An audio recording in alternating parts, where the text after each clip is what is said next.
the topic of sexual violence has burst into the headlines, women in Quebec are coming together in a way they haven't really done for 25 years. Back then were about feminism, and now it's all about sexual assault. Today, those outpourings are driven largely by social media, with hashtags that were created by women in Quebec, women who stepped out of the shadows of guilt and shame. My name is Sue Montgomery. I'm the justice reporter with the Montreal Gazette. I created, along with a colleague, the hashtag BeenRapedNeverReported. My first tweet was, "He was my grandfather. I was between 3 and 9 years old." I'm Alexa Conradi. I'm president of the Quebec Women's Federation. I participated by saying "Me Too," not once, but 3 times. And then we created a hashtag in French, and it went viral. My name is Vanessa Pilon. I am a TV host covering social media here in Quebec. I wrote a tweet saying 18 years ago by a neighbor, 14 years ago by a friend, and 4 years ago by a colleague. And I sent that tweet a few minutes before going live on air. The words have come tumbling out. It's been an unprecedented moment of revelation, of kept secrets and shame. These 3 women agreed to talk about it with me at this Montreal cafe. Boy, extraordinary few weeks for you guys. You were the first at this table to really get this ball rolling. Sue, why did you launch that hashtag, "Been Raped, Not Reported"? Well, in the wake of the Jean Gomeshi allegations, people on social media were talking about these women and why they didn't come forward and why they didn't give their names and why didn't they go to the police. And day after day I was getting more and more angry because I knew why they didn't go to the police. None of us do. So I contacted a colleague of mine. So she came back with, "How about this, Being Raped Never Reported?" And then I tweeted my story and it just took off from there. You created a French hashtag. You know, in Quebec, almost nobody really knows about Gomeshi. They don't listen to the program. They don't really know anything about him. But I knew that if we were to start something, there would be thousands of women ready to speak up about their own situation, because these are issues that have just been under discussed publicly, but are on the cusp of being talked about. So it's like it's just this spark that just ignited There's something sleeping, uncontrollable forest fire that's just gone around the world, you know, and I guess we can thank him for that. And yet no one here had ever heard of him. It's true. At work they go, "C'est quoi un Gomeshi?" Vanessa, you cover social media. Yes. The Gion story, was that connecting with people here? Gomeshi didn't ring a bell for a lot of people, so I saw all these tweets in French, and then I realized it finally picked up in French. From Alexis hashtag. And so I was like, okay, well, we need to talk about this. So right before going live on air, I just tweeted, and I was like, I'm going to talk to manage this afterwards. I just need to tweet it out, and then I'm going to manage it. So you revealed a big secret. What did you say? I was assaulted 3 times, and I just wrote a very short tweet about it. 3 times, when I was 10, when I was a teenager from a friend, and then from one of my boss when I was a little bit older. So I just wrote about it with no details, and I didn't feel like I wanted to speak about it in details, but yeah, it's just... And your co-host was like, whoa. Yes, and he was totally in shock, and he just said to me, "I'm 47 years old, and you're the first person that I know who's been assaulted." And I was like, there's a very... Yeah, no, you wouldn't be the first one. I don't think I am the first. I'm just the first person that you know about. What was your moment? Because you basically decided to tell a story too. Well, I think what motivated me to talk about it was the fact that I was afraid that we'd only see monsters. And in fact, most of the people who've assaulted us in our lives have been really close people. They're usually friends, their boyfriends, their uncles, their fathers, their partners.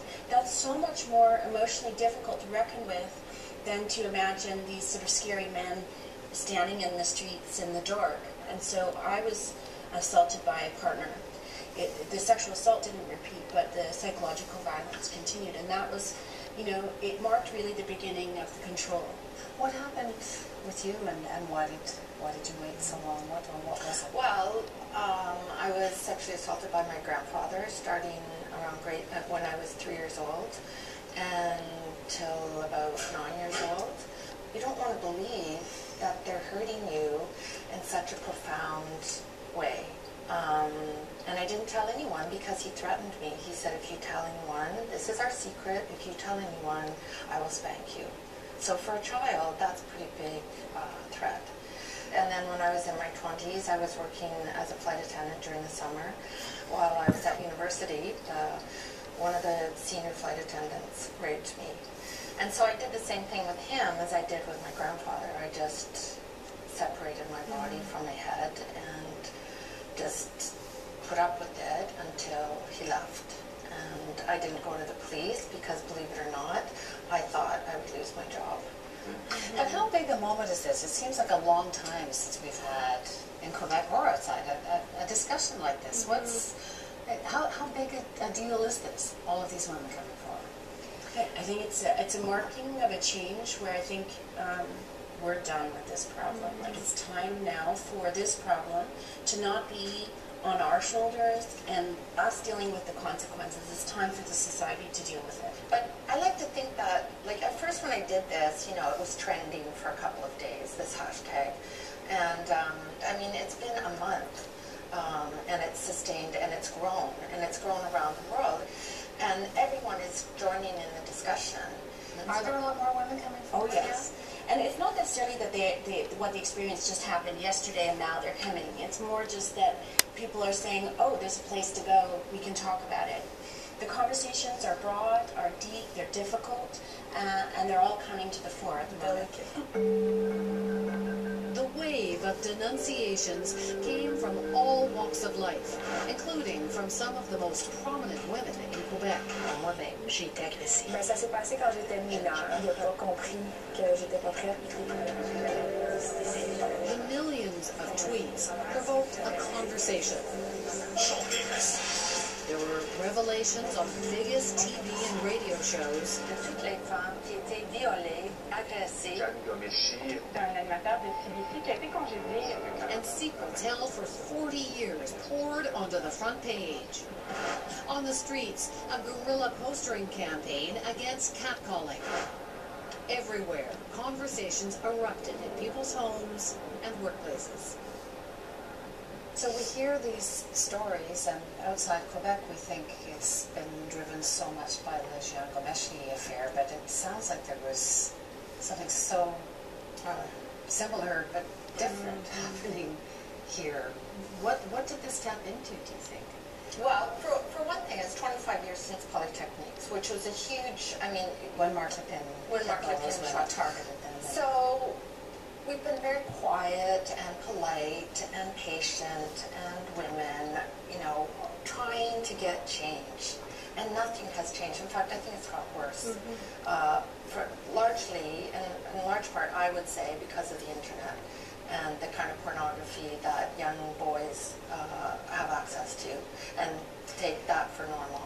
Do you think it's worse? Yes, I have the feeling it got worse because the sexual education we have a big lack of sexual education in our school. So education comes from the internet, from if you have a question, you go on the internet, you watch pornography.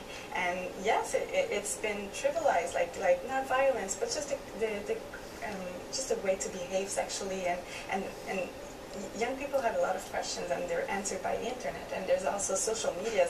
Did you have any regrets? Were there, like, there's been a little bit of a backlash. There's a columnist who called it a manhunt in La Presse, and other people, you know, comparing it to selfies is just a trend to have this sort of hashtag action. Did you ever have moments where you thought, I regret this? Well, you see the way people look at you change afterwards, and you're like, okay, now they're looking at me, and I didn't want to victimize myself. I didn't want to identify myself as being a victim, so that was hard to put up with a bit. But yes, online I got quite a lot of backlash because I'm young and I cover the social media, so I read a lot of why didn't you talk about this earlier? Just because it's a trend now, I just want to be part of the trend. And also I read, well, that happened 3 times, so there's a pattern there. Like, what's that pattern? What's your pattern? And I was like, really? And that's the kind of stigma that that makes women not talk. There's been a lot of support for the women who have come forward, but there's also been people going, hang on, you know, like we've seen the reaction to some of the accusations out of Ottawa, the MPs who have been accused anonymously. Can it go too far? Like, has the door been opened too far, or is it all good? I think, in just like in any movements, it can go become too radical, but I don't think it can be too radical. I think we need to be radical because we haven't been radical for so many years. So what happened? I mean, you've been involved in the women's movement for decades. There was a huge women's rights movement 20, 30 years ago, and yet it sounds like all of these secrets, it just keeps happening. Well, what I think has happened is that there's been this idea that equality has been achieved, and that's put a lot of people to sleep. In the public sphere, and people are realizing, oh, well, we can't have equality if this many women have been assaulted in their lives. So I think what is a watershed moment is perhaps the end of that era that says equality's been achieved. I'm hoping that this will be one of those opportunities.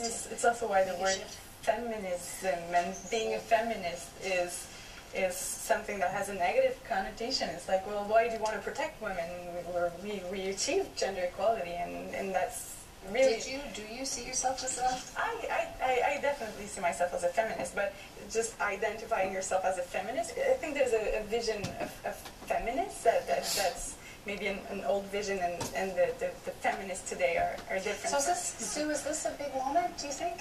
I hope so. I mean, I feel that it is. Or is it just trending, as they say? Yeah. Well, it's been a month, so in the news thing, that's a long time. It's one thing to have a sexual harassment policy hanging on your wall, but it's another thing to have, when you hire people, you tell them what sexual harassment is, what it looks like. You tell people what you do if this happens to you. This is the person you go and talk to. This is how you document it. And we will have your back if it happens. You will get a fair hearing. You will not lose your job.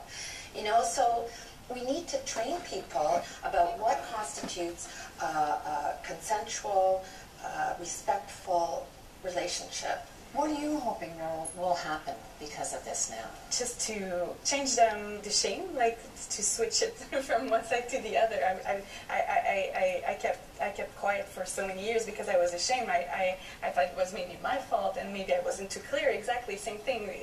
Was I clear that I did not give consent, and one time I was intoxicated, so I can't report it to the police. So just to have this switch side, and just like have an open conversation about it, and not take anything for granted.